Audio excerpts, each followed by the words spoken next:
ദില്ലിയിലെ പോലീസ് അതിക്രമത്തിൽ ആഭ്യന്തരമന്ത്രി അമിത്ഷായ്ക്കെതിരായ പ്രതിപക്ഷ നീക്കത്തിനിടയിൽ ചോദ്യപേപ്പർ ചോർച്ച തടയാനുള്ള നിയമ ഭേദഗതി ബിൽ ലോക്സഭയിൽ അവതരിപ്പിച്ചു കേന്ദ്ര സർക്കാർ. ബില്ലിൽ ചർച്ച തുടങ്ങുന്നതിന് മുൻപ് പോലീസ് അതിക്രമത്തിൽ അമിത്ഷാ പ്രസ്താവന നടത്തണമെന്നായിരുന്നു പ്രതിപക്ഷ ആവശ്യം.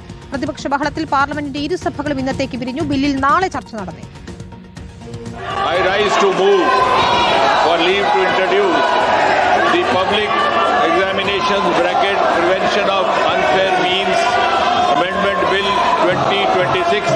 പാർലമെന്റ് മാർച്ച് നടത്തിയ വിദ്യാർത്ഥികളെ പോലീസ് അതിക്രൂരമായി നേരിട്ട സംഭവത്തിൽ കേന്ദ്ര ആഭ്യന്തരമന്ത്രി അമിത്ഷാ മറുപടി പറയണമെന്നാവശ്യപ്പെട്ട ലോക്സഭയിലും രാജ്യസഭയിലും പ്രതിപക്ഷം നടുത്തളത്തിലിറങ്ങി. പ്രതിഷേധങ്ങൾക്കിടെയാണ് ലോക്സഭയിൽ ചോദ്യപേപ്പർ ചോർച്ച തടയുന്നതിനുള്ള നിയമ ഭേദഗതി ബിൽ കേന്ദ്ര പേഴ്സണൽ കാര്യമന്ത്രി ജിതേന്ദ്ര സിംഗ് അവതരിപ്പിച്ചത്. ബില്ലിൽ ചർച്ച തുടങ്ങാൻ സ്പീക്കർ ഓം ബിർള ക്ഷണിച്ചെങ്കിലും പ്രതിപക്ഷം വഴങ്ങിയില്ല.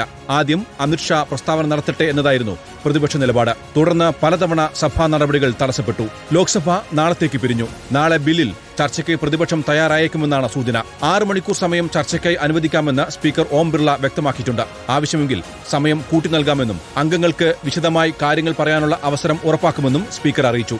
സഭയ്ക്കുള്ളിൽ സ്വീകരിക്കേണ്ട തന്ത്രങ്ങൾ ചർച്ച ചെയ്യാൻ മുതിർന്ന കേന്ദ്രമന്ത്രിമാർ യോഗം ചേർന്നു. നാളെ രാവിലെ NDA യോഗവും ഇന്ത്യ സഖ്യത്തിന്റെ യോഗവും ചേരും. വിദ്യാർത്ഥികൾക്ക് നേരെയുണ്ടായ പോലീസ് അതിക്രമം പ്രതിപക്ഷം രാജ്യസഭയിലും ശക്തമായി ഉയർത്തി. റിപ്പോർട്ടർ, ദില്ലി.